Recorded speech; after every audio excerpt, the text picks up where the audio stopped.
वाली फोर्स ये इसने लगाई है, और ये वाली जो फोर्स लगाई है वो इसने लगाई है। हमेशा कोई दूसरा ही तो फोर्स लगाता है। क्या हम खुद पे फोर्स लगा सकते हैं क्या? जी नहीं, हमेशा कोई एक बॉडी दूसरी बॉडी पे ही फोर्स लगाती है। तो यानी F2 फोर्स अगर मैंने इस पर दिखाई है तो वो लगा कौन रहा होगा? ये। F1 फोर्स अगर मैंने इस पर दिखाई है तो वो लगा कौन रहा होगा? ये। समझ गए ना? हमेशा हम किसी दूसरे पर ही फोर्स देख रहे होते हैं, दूसरे पर ही फोर्स लगा रहे होते हैं, और वो दूसरा भी हम पर फोर्स लगा रहा होता है। हम खुद पर फोर्स नहीं लगा सकते, और कोई खुद पर भी फोर्स नहीं लगा सकता। हमेशा एक्सटर्नल एजेंट ही आकर के फोर्स लगाएगा। ध्यान रखना इस बात को, बड़ा इंपॉर्टेंट कॉन्सेप्ट है। हमेशा सामने वाला आकर के हम पर फोर्स लगाएगा, हम भी सामने वाले पर फोर्स लगाएंगे। हम खुद पर फोर्स नहीं लगा सकते, वो भी खुद पर फोर्स नहीं लगा सकता। तो ये वाली जो फोर्स आई वो इसने लगाई, और ये वाली जो फोर्स आई वो इसने लगाई। समझ में आया? अब दोनों के बीच की जो दूरी है, दोनों के बीच का जो डिस्टेंस है, ठीक है ना, उसको अपन ने r लेट कर लिया। क्या लेट कर ले? r। सही है, सकते हैं ना? दोनों के बीच की दूरी क्या लेट कर ली? r लेट कर ली। तो भाई अब ये क्या बोल रहा है पता है? अब इसने पता क्या बोला लॉ में? न्यूटन साहब ने अपने लॉ में पता क्या बोला? उन्होंने बोला कि भाई ये जो F1 फोर्स है ना, या फिर ये जो F2 फोर्स है ना, ये दोनों ही फोर्स सेम है, इक्वल एंड ऑपोजिट है। थर्ड लॉ ऑफ मोशन लग रहा है कि नहीं लग रहा? थर्ड लॉ ऑफ मोशन लग रहा है कि नहीं लग रहा? देख लो।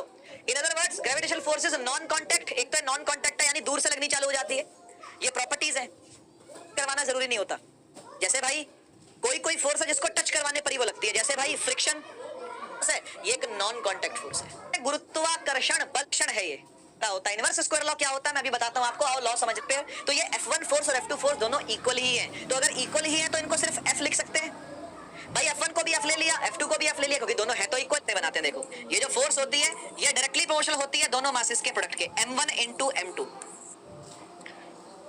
M1 मल्टीप्लाई बाय M2 के डायरेक्टली प्रोपोर्शनल होती है वाली फोर्स, और यही वाली क्या है, वो क्या लिया गया है? R। प्रोपोर्शनल है ना भाई? तो मासेस अगर ज्यादा होंगे तो फोर्स भी कैसी होगी? कहते हैं डायरेक्टली प्रोपोर्शनल होना, है ना? और इनवर्सली है डिस्टेंस के स्क्वायर के, यानी डिस्टेंस बढ़ा दूं, अगर मैं दोनों मासेस के बीच की दूरी बढ़ा दूं तो फिर फोर्स जो लगेगी वो कैसी लगेगी? कम लगेगी। समझ रहे हो ना भाई? दो मास फोर्स घट जाएगी बनाने के स्क्वायर के, वो मल्टीप्लाई यहाँ हो गया, बाकी बचा हुआ कर दो सब। 1 भी F ही है। क्या ये F2 फोर्स है? हाँ, यानी दोनों फोर्स इसी से निकलेंगी क्या? और क्या? और मैं क्या समझा रहा हूँ कि दोनों फोर्सेस क्या है? इक्वल है जी। तो इस वाली फोर्स का भी फॉर्मूला यही है, और इस वाली फोर्स का भी फॉर्मूला क्या है? यही है। समझ गए?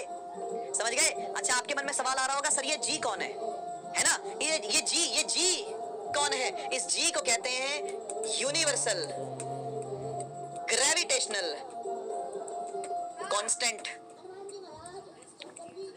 और G की जो वैल्यू होती है वो होती है 6.67 इंटू 10 की पावर -11, और जो यूनिट होती है वो होती है न्यूटन मीटर स्क्वायर पर केजी स्क्वायर। ये यूनिट कहाँ करें? बहुत अच्छा रहेगा। ठीक है जी, वैल्यू याद करें आप।